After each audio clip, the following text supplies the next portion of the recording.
Hello, gay people. Welcome to episode 9 of Kings on the Aux, the podcast where drag kings talk music and gender performance. I'm your host, Caius Crow, also known as Ben. We are approaching the final episodes of season 1, and I'm very happy with the ground we've covered just so far. I've recorded interviews with drag kings based in Ohio, Pennsylvania, New York, and a secret 4th state that you'll find out next month. Earlier this summer, Kings on the Aux was featured in the Buckeye Flame as one of 16 LGBTQ+ Ohio podcasts you should be listening to right now. Really huge because I've always admired the Buckeye Flame's impact on queer journalism, and also, I haven't actually announced this yet, but I recently did an interview in my MFA program where I talk about this podcast and drag king life more generally from a creative writing perspective. That was a lot of fun. It went out in a grad school newsletter, so no one outside my program has seen it yet, but I've been thinking about distributing it more publicly. So if you'd like to read that behind-the-scenes interview, let me know in the comments.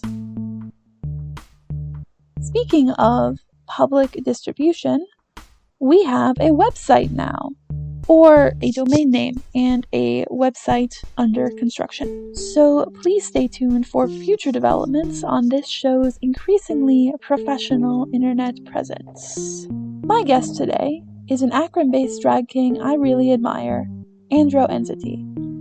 Just last month, he was a top 4 finalist on season 5 of Kent's Mixed Zephyr. Throughout the season, his competition package celebrated weird drag, transsexual experience, and black culture. He's part of drag king history now, and I hope he's very proud of everything he accomplished on Zephyr. Alongside his packed drag calendar, Andro is a busy college student approaching the finish line of his degree. Unfortunately, his transportation to work and school was compromised when his car broke down earlier this summer. Replacing that car is a major financial burden, and if you can donate, any amount helps. His Venmo and Cashapp are both AndroNTT, so that's AndroNTT. You can also donate via credit card or Zelle through the Community Aid Fund at House of Transcendent. Please check the show notes for all donation info. For this episode, Andro and I sat down together shortly before he was announced as a Mixed Zephyr competitor. We broke down a number that combines 2 of his top special interests, HBO Succession and music by Mitski. I really enjoyed hearing more about Andro's creative process and the way his mixes come together as a synthesis of all the art forms he loves. What he has to say about poetry has stuck with me ever since we spoke. And I'm sure this conversation will stick with you too. Take a listen.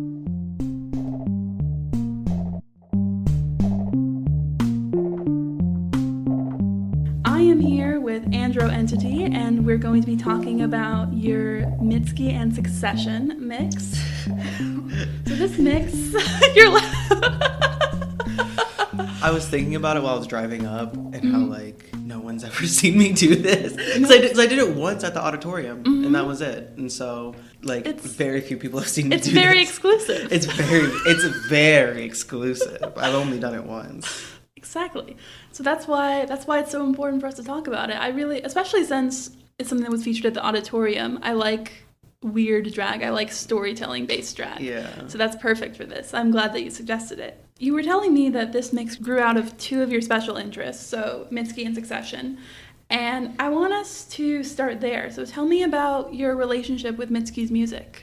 So I found Mitski in 2017 or so. I was halfway through my freshman year of high school, and I listened to Be the Cowboy, and that was at a time, I've been writing poetry since I was about 12, and so it was one of the first times, I guess, recently, up until that point, I had like heard new music that truly felt like poetry to me, and I was just like obsessed with her ever since. I got a Mitski tattoo like after I graduated. Oh, that's so cool. And I've always just really felt so in touch with her music and what she's had to say. So yeah, I've always been really excited to do Mitski. I'm doing Mitski this weekend. Your tattoo, which obviously we can't show people because it's audio, but is it from A Burning Hill? Yes, it is, because Puberty 2 is my favorite Mitski album, and it has been since forever. And I am going to get this I tell people this all the time, so they probably know what tattoo it is, but I am going to get it redone to being like sort of like a sketch. I want it to be like realistic trees on fire and shit. So that'll be cooler later on when I have more money. Of course. Hopefully Drag can help with that. Who knows? Help Andro get a new tattoo. Book him, tip him. The people need it. I really like hearing that, like, sort of long-term connection. I'm trying to do the math of like what year that would have been, because I remember Be the Cowboy was my first Mitski album too, and then I sort of got into her older stuff retroactively from there. I guess it would have been is the best part about Spotify and the top songs that you can track it. Yeah, you can track it. So it's like, is there a year that your like all of your top stuff was Be the Cowboy? No, because I didn't have actual Spotify. That's fair. But it's pretty like high up there, and it's just like all throughout. Let's see, Be the Cowboy. Oh, that was 2018. Okay, no, I'm getting my years mixed up. It was 2018 because that was my. Okay, now we just have to redo the whole entire Mitski talk because now I fucked up my entire timeline. No, that's okay. Time is fluid, and time is also gets really compressed and elongated in the recent political and environmental situations. I know, ever since like the pandemic, it's like already heard enough like, oh, 2020 was 5 years ago now. It's like all the other stuff before that, I'm like, what the fuck happened before that? Am I right? 2018 sounds right though, because that was my sophomore year of high school, I think. 2019, which would have been my sophomore year. Was 2019. So I lied. It was my sophomore year in which I got really excited about Mitski, which makes sense because I was in chemistry class. Yeah, equally pivotal year. Yeah, equally pivotal year. So yeah, it just really stuck with me all throughout high school, and whenever I was going through something or not going through something, it's like I would just go back to Mitski because it felt like not many women of color got to be so viscerally angry and have this rock influence and all of this stuff. So I definitely really connected with her for that. Yeah.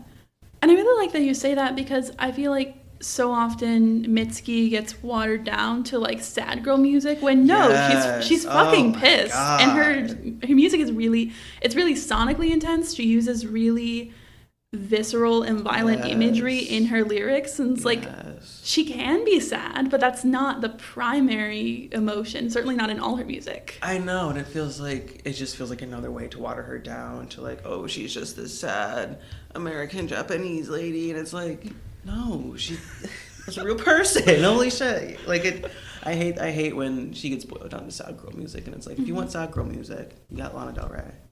That is actual bullshit sad girl music. Love and Light to Lana. That is actual sad girl bullshit music, really, not Mitski, dude. But we're not here to put women against each other. You know? We're not. We're not here for that. We can leave Lana Del Rey over there in the corner of this. She'll always catch a straight from me though. And there's nothing wrong with that. I think that maybe she should catch more strays, but we don't have time to unpack all that on this podcast. Let's bring in Succession, the other piece of this mix. So personally, even before I watched Succession, I was hearing a lot about it, both from the critics really liking it and also gay people on Tumblr really liking it. But for anyone who isn't familiar with Succession, could you explain a bit about the show and why it's important for you? Man, Succession was the last good HBO Sunday we had. Man, Succession is a show it's about a company and the family that runs that company, and the dad, who is the current CEO, is trying to figure out which one of his 3 kids will be his successor. But they're all wildly unfit, and they're so disgustingly rich, and they don't know really what to do with it, and they're all fucking depressed and sad about their lives, and they hate it, and they're unfulfilled. And I love it. I love Succession so much. It's like, it really was like one of the last good HBO Sunday shows. Yeah. Iconic. I really love it for just the King Lear of it all. Yes. Jeremy Strong. If I had to be a white man, I would ask to be Jeremy Strong. I want to be him so bad.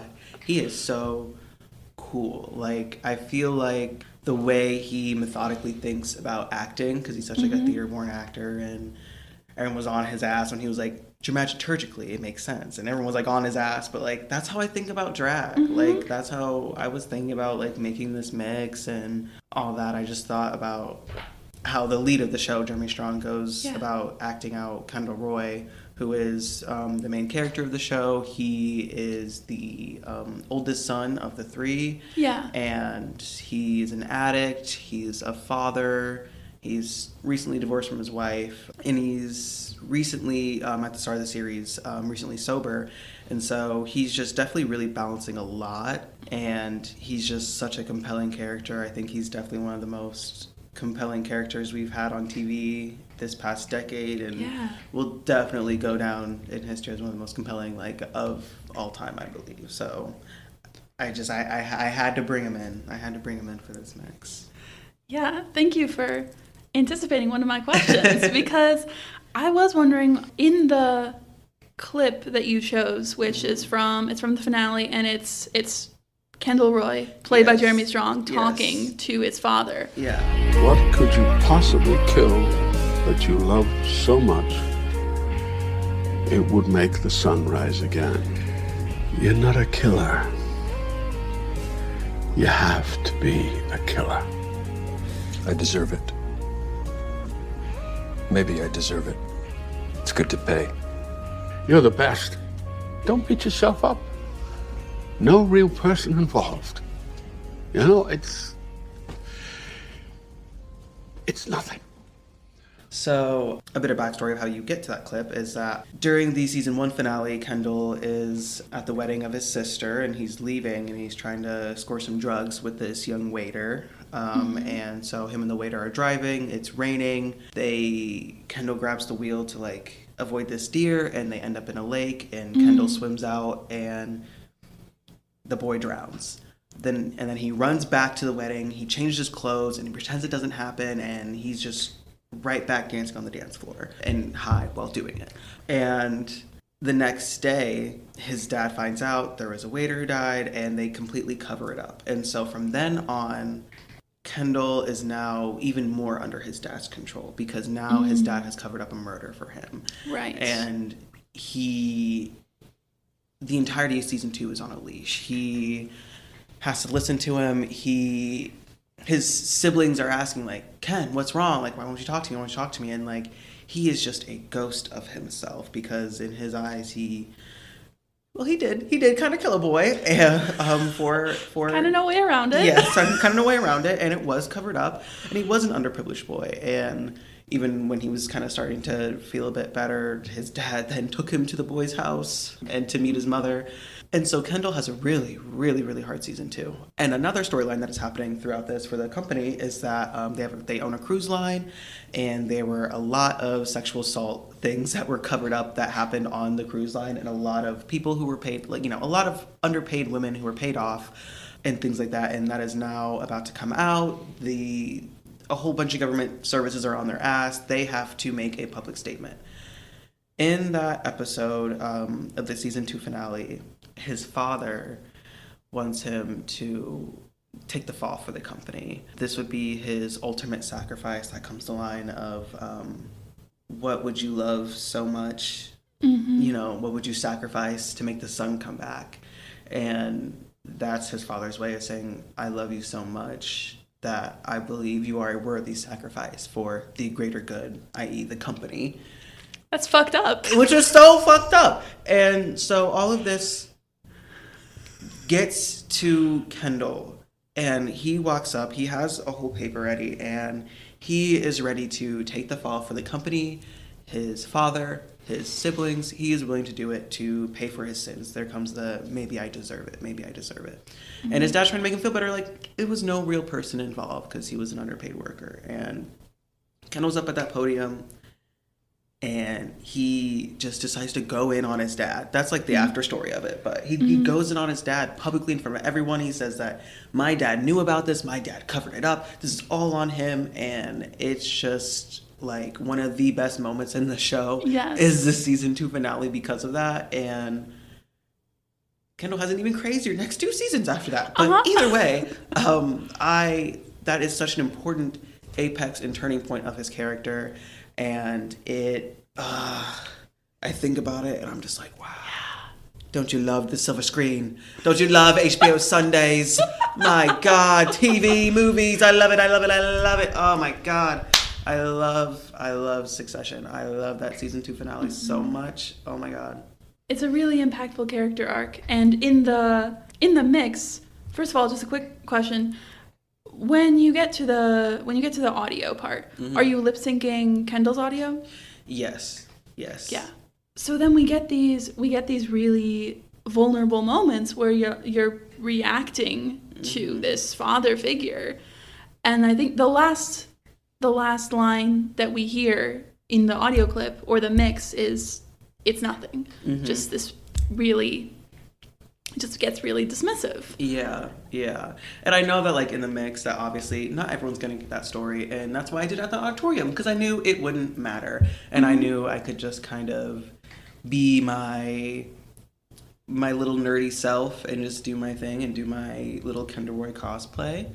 I think one of the big things that put these things together was there's this edit of Kendall Roy to Thursday Girl. No, it's okay. It's like really good. It's really good. Listen, Succession isn't my autism show, but Interview with the Vampire is my autism show. Don't get me started. I love Interview with the Vampire. And there are so many. There are so many edits. My sister was my throat player. Picking lit off the sofa.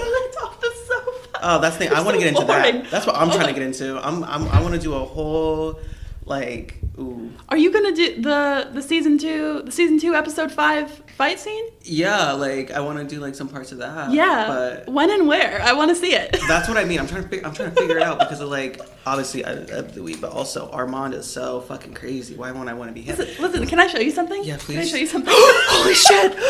I need to take a picture of my corner. Okay, yeah. Oh my God. For everyone listening, I have a key. I have a keychain of Armand from Interview with the Vampire. Vampire Armand. Yes, the Vampire Armand, played by Asad Zaman on the AMC Interview with the Vampire on my carabiner. And I just showed it to Andro, and we're both very happy about that. That's so fucking sick.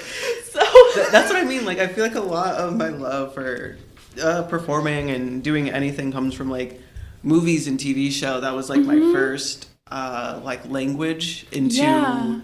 feelings and thoughts that were bigger than me, because it feels like, you know, you listen to a song and it's like, wow, that explained exactly how I felt.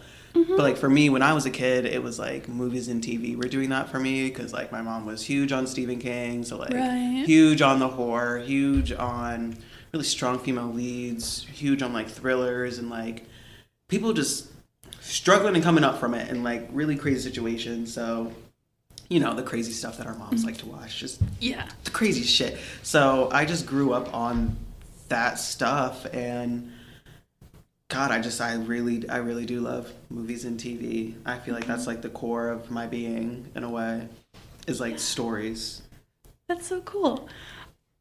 And it's really awesome too when you can find ways to unify multiple art forms, because you have this love for movies and TV, and then you have the edits online. Yes, I do. Putting it in conjunction with music. Yes, that was my tie-in, by the way. There are so many Marina songs that people have used for Armand edits. Oh, and like yeah. That's my Blorbo. That's my baby girl right exactly. there. That's what I mean. Thing about this is that it's me leaning into that baby girlness of it. Of like, because I'm really not the, you know, those bitches who tweet about like, fucking Conan O'Brien, like, oh, he's my baby girl. Or whatever the fuck. Like, that's definitely not me.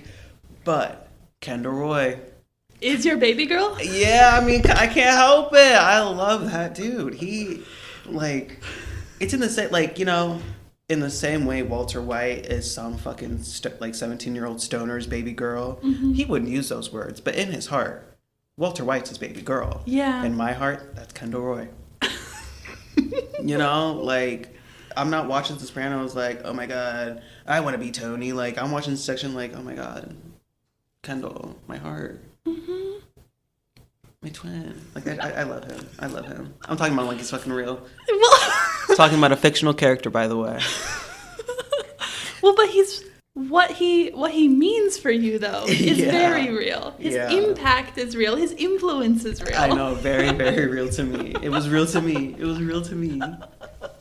In terms of connecting Kendall Roy and his horrible life that he's had to these Mitski songs, what jumped out at you in these lyrics? I mean, you mentioned somebody did put Thursday Girl and Kendall Roy together, but it still took work and it took analysis to put all of this together. But there is still so much more to it. So Shame is off new.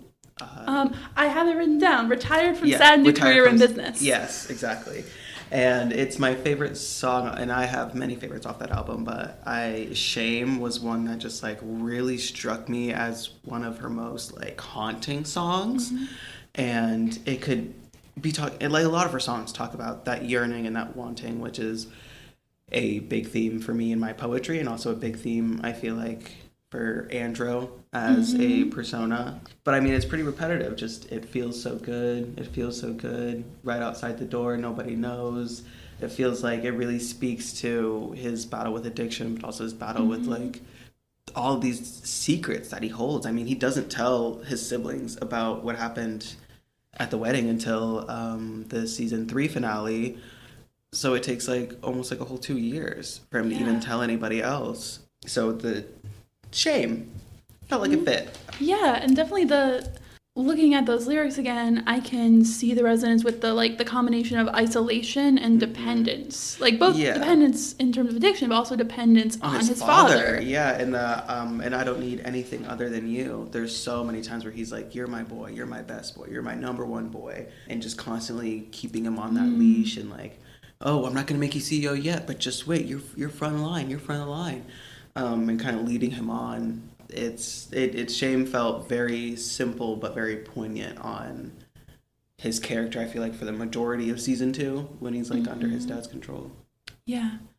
And sonically too, like when you have all of these like very deliberate and like you said, haunting strings, it honestly, it reminds me of the Succession score. Yes, exactly. It sounds the way the series feels. Yes, very much so. Especially like because it'll be all like dark comedy and like, fuck you, and they're doing whatever and they're making jokes or whatever, and then like the next scene will be like Kendall literally like face down in the pool because he's drank so much and like he's almost died in the pool.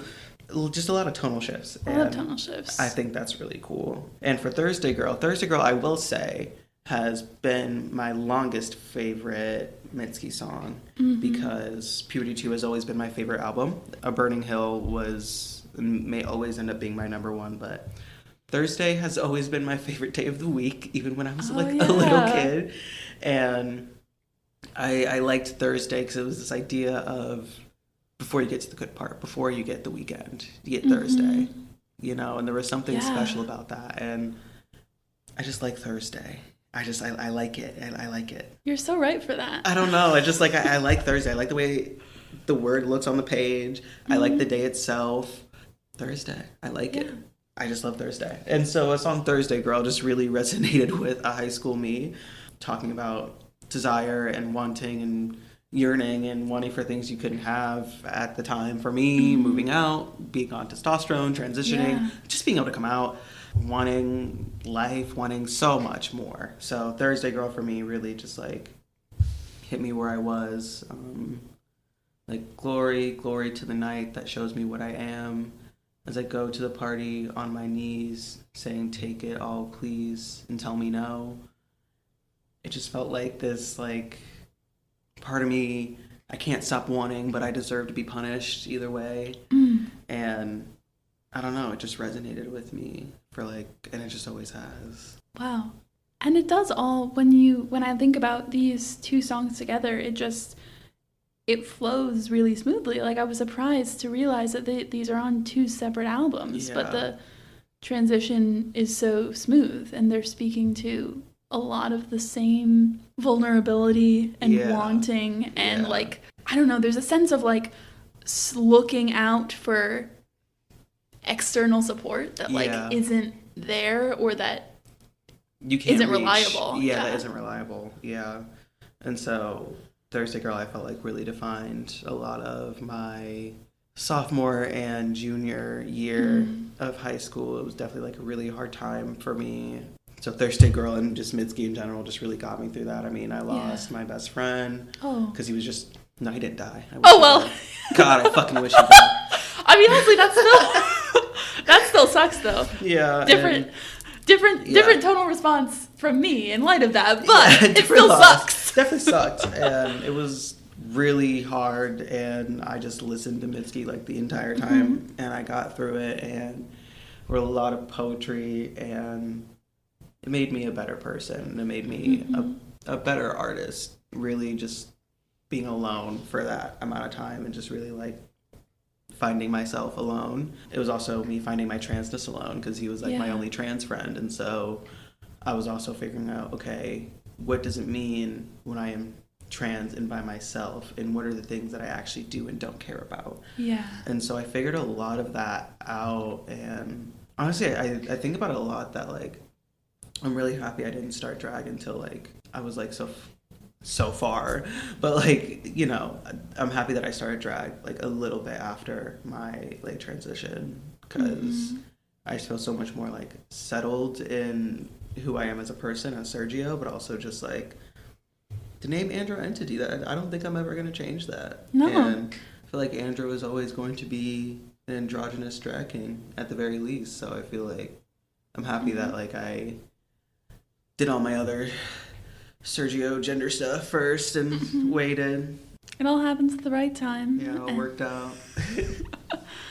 And I do, that really, I mean, obviously the autism baby girl of it all, that would already make it a really important mix. Yeah. But just also having this sort of triple intersection of you have storytelling on television, you have storytelling through Mitski's music and poetry, and then you have your own experiences that shape your relationship to this existing music. It all lands together. I know, it feels like it's so hard when people like ask like, oh, well, how'd you think of this? How'd you think of that? And I'm like, well, it all started when I was 8. Like, girl, like that's how it feels like to me when I think about things. I feel like I always get to the root of it, and everything's always about my interest at the end of the day. All the time. It's always about some special interest. Even today when I'm doing the song Life on Mars, later today at Darlin's Crew in Canton, it's because there's a show called Life on Mars that had one season. I don't think anyone fucking watched it. It was like in 2006. It was like one of those like post 9/11 shows, and this guy like gets hit on the head. He's like a police, he's a detective. He gets hit on the head, then he's like sent back to the 70s and shit, and he has to be like a detective then. I don't know. But I love that show so much. That started my love of the song Life on Mars. Ooh. And I've been really getting into my old TV shows, so that's why I'm doing that today. Yeah. Yeah. It all comes down to the power of autism. Yeah. Yeah, it really does. Like I don't think I'm autistic, but I have such strong ADHD and probably something else going on, but I love TV, I love shows, I love movies. They make me so happy. I feel like when I was like, oh, what's your comfort movie? And I'm like, all of them. I don't give a shit. Yeah. Put any fucking movie on, I'm happy. I don't care. And there's also something about just like the act of engaging with an art form in front of you is itself really comforting. Like I get, there are so many, because a lot of my work is in like literature, and there are so many like plays and novels that like the subject matter of them like really pisses me off, but I still love talking about them, and people are like, why are you doing this? Like, no, you don't understand the critical engagement. That is where the joy is for me. Yeah, exactly. It's like it's the part where you actually get to almost touch it. You know, that's the part that I feel like is the best of it. Like I remember when I was probably like 9 or 10, and it was the first time I saw Inception. Do you know how Inception ends with the top and all that? Like that shook me to my core. I literally sobbed very violently for an hour watching the ending of that, and now I'm a Christopher Nolan fucking stan boy for life. Sick. But it happens. No, really, it does. He's had me in his fucking grips since I was a child. But it's like just having that ambiguous ending and being forced to think about it and rewatch and think about it. About did it fall? Did it not? Like what happened? It excited me so much. Like it just like it fucking like lit my world up. Like being able to like feel that. I had like never felt that from like watching something before of like, because I'd seen something with ambiguous endings or whatever, but nothing so visceral in the world of I almost said Interstellar. Interstellar? Yeah, because that's my favorite Christopher Nolan movie, and so it was all mixing together. We can talk about Interstellar too if you want. Stop! No, you don't. Don't make me do that. Don't make me start. Oh my god! If I talk about Interstellar, I won't fucking stop. I really won't stop. I've seen that movie. I think at this point 7 or 8 times. I saw it twice in theaters. I got to go see it for my birthday recently in Detroit because they had a IMAX re-release, and I was so pissed because like all year I was watching the IMAX website waiting for them to announce like the 10-year anniversary of like Interstellar and like a re-release, and I was so pissed, and all the way at the end of the year in December, there it is, boom, finally an Interstellar re-release, and the nearest one was in Detroit, and so we went, and it was like the best experience of my life. That's amazing. I get very happy whenever I think about it. It was like it's like the best, because it's the best movie to see in IMAX, and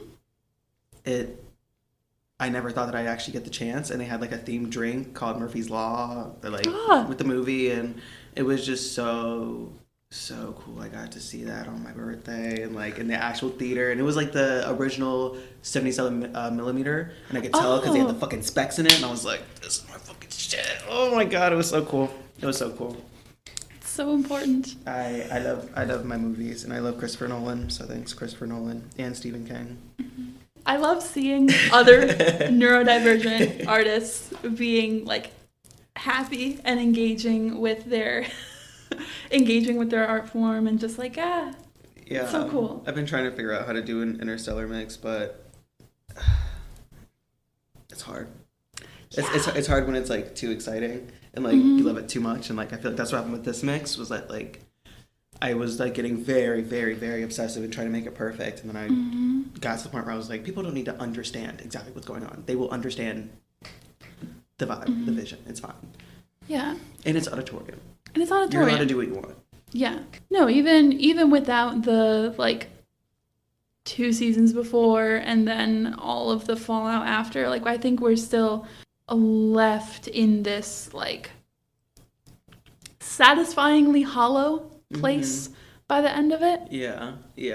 It is so hard to narrow things down for a mix, because even just with this, like, if you narrow it down to like, okay, I'm interested in what happens to him in this episode, you have so many moments to choose from. Yeah, exactly. And like just picking the right audio for like what you actually want to portray. But I did get lucky because it's such a Shakespearean type of show that it just like worked out anyway. So I do feel lucky for that. I want to ask you a couple more questions about the performance of it. I know we talked about it was at Odditorium, so that was at the time that Odditorium was at Dunlap. Yeah. So I'm picturing it where it has this open floor, it has this stage, like I can really see how I can begin to see how it would work in that space. I had my big wedding dress on because I felt like desire was at play, and I just kind of hauntingly move around the room during shame, and then towards the end I get on my knees and I put my hands together like I'm begging or praying, and I kind of reach out to the audience at the start of Thursday Girl, kind of begging for something, begging for glory to the night as I go to the party on my knees, and then I just kind of go through the motions of that, and by the end of the tell me knows I have my gloves off, I have my headpiece off, and I was starting to take the wedding dress off as Brian Cox's part comes in. Yeah. And then I, lip sync Kendall's part as I kind of slowly take the wedding dress off. I was only able to get it off like halfway at the time, but I think that works though. It did work. It did work. Like it's dramatizing like the process of falling apart. Yeah. More than the result. Very much so. Very much so. It felt right. It felt like I felt very Kendall Roy in my wedding dress, if I say so myself. You should. Yeah. Is there anything else you want to share about the mix that we haven't covered? Marky sounded really apprehensive when he was introducing it, because I could tell he didn't really know what the fuck was going on. He was like, and Andro says that this mix is from his favorite show and his favorite artist, so let's see what he's got. And I was like, all right. Well, yeah. Thank you, Papa. Shout out Marquis Gaylord. Hi, Papa. But I was like, it's a great vote of confidence. I feel great. Well, at the end of the day, He loved it, though. That's good. Exactly. So it worked out, but he did not know what to expect. I don't think he really knew what was going to happen, but it worked out. It worked out. That's so funny, though, especially Odditorium. It's like the weird unexpected drag show. It's like, yeah, he's gonna do something unexpected. Yeah, because I feel like a lot of the weird that gets defined in the scene is like grotesque weird and like horror weird, which I fucking love, obviously. Definitely my shit. But my kind of weird is me when I'm like really nerding out about my shows. Like I'm really nerding out about my soaps. Like for me, weird, I don't want anyone to bat a fucking eye when I pull up in a Dexter number. I don't want to hear a goddamn thing. No. Okay, like what the fuck is he doing? No. If there's a place for weirdos, that means that I get to cosplay as Dexter Morgan and do something fucking stupid, as far as I'm concerned. So, yeah. What about the not the theater weirdos, but the movie bro weirdos, the movie bro weirdos. Yeah, film bros, or actually, we hear about film bros. What do we say for TV? That's what I mean, because a lot of times it's like the same guy anyway, who's like, obsessed with fucking, they're like the same guy anyway, but there isn't like a dedicated word, and if there was, it would be me. It would literally be me. I feel like you're doing your part. Yeah, like if I was born 20 years earlier, I'd be writing the fucking TV guides. All right, I'd be writing TV guides. Yeah. I'd be like, this recent episode of Lost was shit. They have lost the plot. Like that would be me. I'd be writing the columns. I'd be doing it all. I was definitely born at the wrong time. There is still time to put your reviews out there. I know, but it's so much better when you can just like be really, really mean in a TV guide. You can't be fucking mean anymore. You're right. Like you cannot be. There are too many places in which to be mean. It's lost its value a little bit. I know. I'll find my own like niche for it though. Create it. Perfect. I want to talk a little bit about your drag more generally, because you sent me a few options for this interview, and I noticed that they're all mixes. So, and I know that you don't just perform mixes. I've seen you do some like really haunting, awesome renditions of like songs straight through. But what do you enjoy about creating and performing mixes specifically? I think it is like the fact that I get to make my own little story. Because like I said, I do poetry. I have worked 2 poetry jobs at the same time. I've been doing it for years. I really, really love it, and I love telling my own story or stories through that. But it feels so much more like riveting and exciting to put all these different parts together. In high school, I did speech and debate. I did POI, which is program oral interpretive. And what you would do is that you would put these different things together to make like a cohesive theme. And so people would have themes about depression or feminism or homophobia, or those are me talking about the interesting ones. There's a lot of fucking boring ones. But I was there 6 a.m. Saturday mornings in the ugliest fucking dress ever. Oh my god, I hated it. And I performed my little thing. I did it for 2 years. My freshman year was about guilt, and so I put some parts of BoJack Horseman in there. I put this survivor's guilt poem in there from a veteran. I put in some parts about Neil Hilborn. What was the name of that poem?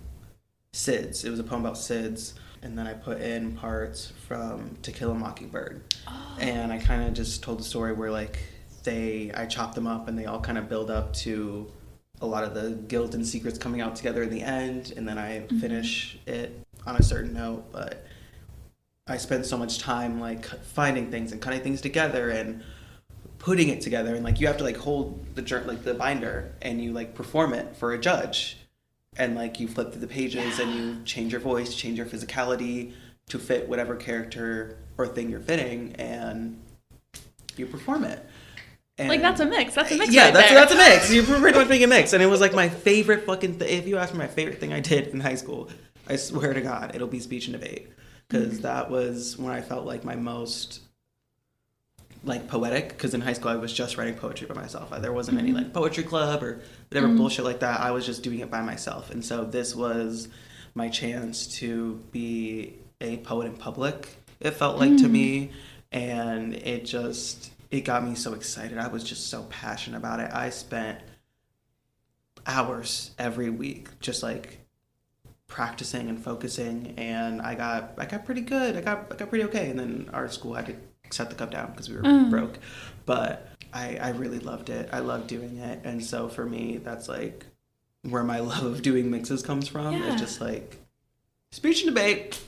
Speech and debate. The pipeline's real, honestly. Yeah, like, when I say I'm a nerd, like, it is kind of true. Like, I did speech and debate, I did band, I did theater, and I love TV shows, and I love movies. Like, that's the kind of nerd I am. I'm not that smart of a nerd, but I have many, many interests.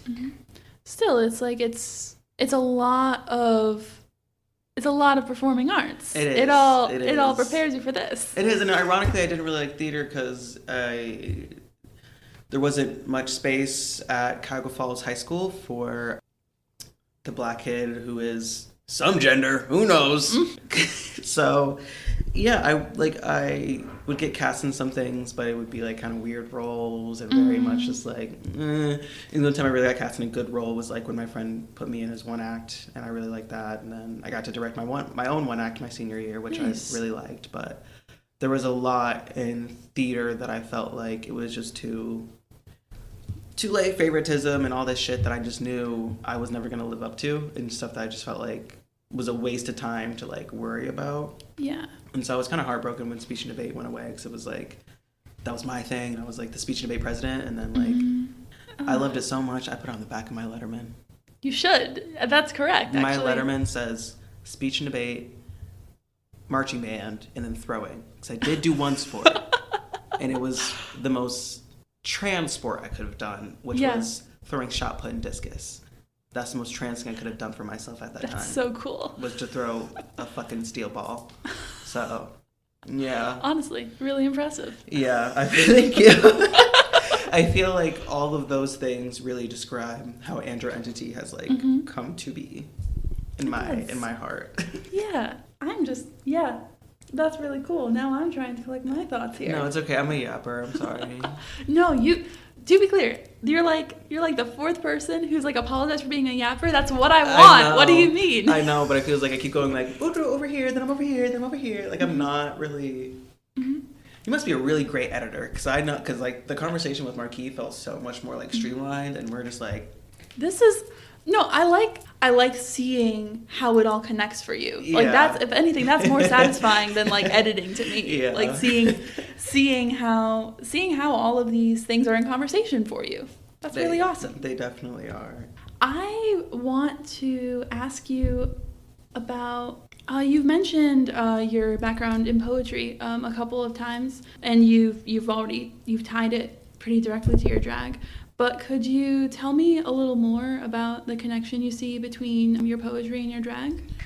I feel like between my poetry and drag is that my poetry has always been, like, me pulling things out of myself and trying to figure out more about myself to me, because I've only ever written poetry for me. I've never written it for an audience, or whenever I've written a poem, I have not once really thought about, like, what are people going to think about this? Are they going to understand this? Like, that doesn't really ever cross my mind when I'm writing. A little bit when I'm editing, sure, but, like, I will never write a poem for anyone but me.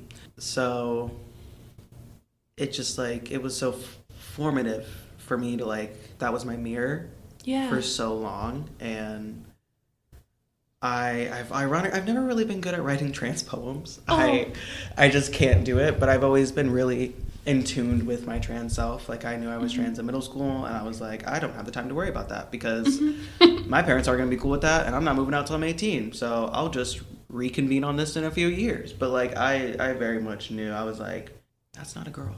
That's not a fucking girl. So, and I was like, yeah. And I never had like personal internal issues with being trans or anything like that. And so, forgot what the original thing I was saying. Oh yeah. So I've never been good at being able to write a trans poem because of that. Right. Because it's just always been like, well, yes, I am transgender. I cannot come out. Well, yes. Okay. Kind of hard to find a poem in that. I was just like, yeah, I'm depressed about that, but what the fuck? And I'm dysphoric every day. I can't come out. My life sucks. Like, I just couldn't write a poem for that because it was just too like, that's it. But pretty much anything else I could, versus even now I still can't really write a trans poem, but there is transness in my poems, but I cannot write a trans poem. And so it feels like when I do drag, I get to write that trans poem every single time I perform. And I feel like I also get to visually be this other side of myself. Like I feel like, I don't know, like I have to be, you know, I have to go be not only a man, which is fine because I am a man, but I have to go be a certain kind of man whenever I go to class or go to work or go in public and things like that. I have to be a certain kind of man, and even then it doesn't always work. I'm 5 bleep, doesn't matter how many inches, and my voice is, the tone of my voice is a bit high. Apparently to some people locks are androgynous, but some people read them as feminine. I wear earrings sometimes, many different things that I have to change about myself ever so slightly just to be more masculine. And my favorite thing about drag is that I can be all of these masculine things in just the way I want them to be. I like having long, thick hair. I mean, there are many black men with very long locks. Many, distinctly. Yeah, I've gotten that comment multiple times recently about my hair. Weird. But I get to wear my earrings, and I get to just be my kind of man. I get to be the man I want to be, and it doesn't fucking matter. And like, that's just my favorite part about drag. It's like, I get to just be the man that like turned up to 1,000 with like no inhibition. And like, I love that. I get to be fucking red. When else do I get to be fucking red? That's cool. That is cool. That's fucking cool to me. Your mug really does go so crazy, by the way. Like, every time I see it, like, especially when you have the way that it's kind of like sectioned off and you like create like a shape in color, that's really fun. Thank you. It's a lot of fun. I get to like, because I've also always been really bad at drawing and coloring and things like that, but I've always been better at crafting, but I can never really actually draw and do it like 2D. So like, I feel like, and I've always been really bad at makeup, and so this is like, I switched my thinking to it being 3D instead of me drawing and painting. I'm like more so sculpting, which makes so much more like sense in my head for me personally, because like I just have never been able to draw. I cannot draw. I cannot do a stick figure, but I can make a really cute little clay something. So once I started thinking about that in terms of like makeup, it made a lot more. I just really love hearing the way that you frame that. Drag is the trans poem. That's really cool. Yeah, like drag is the trans poem I don't have to like write, because it feels like it's just writing itself, and it feels like that's why it's so hard to make the actual poem, because it's just like, it's too there, it's too present to write about. It's like how you can't miss someone when you're with them all the time, so you can't miss them, you can't desire them. Yeah. So there's not that spark there, and it feels like I don't have that distance with my transness to be able to like write to it and reach to it, if that makes sense. It does, yeah. And especially because I think that when there's I'm not a poet, but I'm going to school currently for writing fiction. Yeah. And there's often, when you're writing like the trans poem or the trans story, it's like you sometimes feel like it has to like speak for everything. It can't just be yours. It has to be everybody's. I feel like for me, I've only like recently in the past like year have realized like I just don't speak for every trans person. Mm-hmm. I just fucking don't. Why would I? Especially when, you know, we're all so different. I mean, and I don't even speak for every transsexual, you know? Right. I don't even speak for every transsexual, you know? So it's like really removing that and realizing what makes all the other trans artwork so good is because they were speaking to their transness specifically. And I realized that that's what I had to do for myself personally in my own life. Yeah. And just like what I had to do in my art is just speak to yourself. It's not about speaking to others. What others see in it and grab from it does matter, but it's not about reaching others. It's about reaching even deeper inside of you. I feel like that's what poetry is about. I feel like that's what all of art is about. I feel like that's where all the great scripts have ever come from, is people reaching deeper into themselves and thinking about that argument that didn't go the way they wanted, or that long lost love that should have gone the other way. Like that's where all these great stories come from. It's like that's where the best drag is when you're actually digging deeper into yourself, not fucking going on Instagram figuring what everyone else is doing, watching RuPaul figuring what the girls are doing. It's like, who the fuck are you? Turned up to 1,000%. That is what drag to me always should be. I feel like it just, and no shade to the girls, to the dolls. I love a pretty woman. I'm a lesbian. I'm a dyke. I'll never complain about looking at a pretty lady. Of course. But at the end of the day, how many fucking pretty ladies can we have? What? You're pretty, yes. What is interesting about you? What is interesting? What is you? Even if it is your humor or whatever it is. Because a lot of people have figured that out. What makes them unique? But I feel like that's something that I feel like I hear people who are more closer to like where I am in drag, less than a year or about a year, is like, oh, I don't know. And it's like, for me, I've gotten to this point of like, whatever happens, happens. I feel like there's nothing else to really figure out about my persona that isn't just gonna come to me, you know? I feel like Andro it's not something I make. It's something that exists. I have to find it out for myself. It's like already a fully formed thing. I feel like I just gotta uncover it myself, you know? That's really cool. I really like framing it that way, as it's not something that you have to craft for other people, and it's not something you have to craft relative to other people. Yeah. It's something that you just have to help come out. Yeah, and it doesn't even feel like something I'm crafting for myself. It feels like I'm not making every choice I make. It feels like it just comes to me and it feels right. Like I don't know. Like I didn't really pick the name Sergio. It was just like there wasn't any other choice. It was just a very obvious. I don't know. It was just like, I don't want this to be my name anymore. What's my name going to be? Sergio. That was it. There was nothing, you know, like there was just no other choice. And so like that's what feels like Andro has been. It just feels like these things that I don't necessarily control, but they're just things that I have to find out for myself. Yeah. And it feels like that's what my transness has been. I feel like my transness has always been fully formed somewhere deep inside of me, and I just have to keep pulling it out every day and day. And that's not to say like things don't change, sure, but like I don't know, it feels like it's more so I'm taking things out of me, less so I'm putting new things in. Yeah. You know, does that make sense? I don't know. That makes total sense. I know it sounded like weird. I like to take things out of me instead of put them in. But like, I don't know. Well, nothing landed as weird about that until you repeated it like that. Well, that's what it sounded like when it came out of my mouth. Yeah. I was like, maybe can you think about a different way to say that? Like I really can't. I don't know. In the sense, well, we can say in terms of discovery and emerging, rather than deliberate change. Yeah.